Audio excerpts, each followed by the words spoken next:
దేశాన్ని బెదిరించబోయి పాకిస్తాన్ని పరువు తీసుకున్నాడు ఆసిఫ్ మునీర్. ఎవరైతే పాకిస్తాన్ సైన్యాధిపతి అనాలా, త్రివిధ దళాల అధిపతి అనాలా, వాళ్ళ చీఫ్ మార్షల్ అనాలా, ఆర్మీ చీఫ్ అంటే టోటల్గా అక్కడ త్రివిధ దళాలకి ఆయన గారి స్టేట్మెంట్ ఏంటంటే, భారత్ అనేది తలతల మెరిసే మెరిసిడెస్ లాంటిది, హైవేపై ఫెరారీలా పరిగెడుతుంది, పాకిస్తాన్ డకోటా ట్రక్కు, ఇసుక రాళ్లతో నిన్న డంపులారి, రెండు ఢీకొంటే ఎవరు నష్టపోతారు. ఇది ఆయన పోలిక.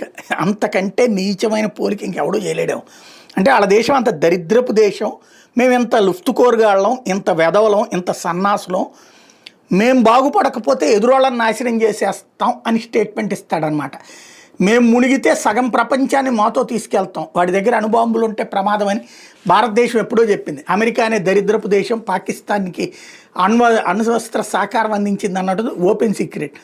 సింధు నది భారతీయుల ఆస్తిగా, దాని నది మీద ఆనకట్ట కడితే క్షిపణులతో పేల్చేస్తాం, పాకిస్తాన్తో పెట్టుకుంటే భారత్కే నష్టం అంటూ ఈ డకోటా లెక్క చెప్పాడు అనమాట. ఈ డకోటా గాడు ఇది పరిస్థితి. పాకిస్తాన్ బతుకేంటాయి అంటే అలాంటి ఏది టంకులారి అన్నటువంటి విషయం తేల్చి చెప్తున్నాడు.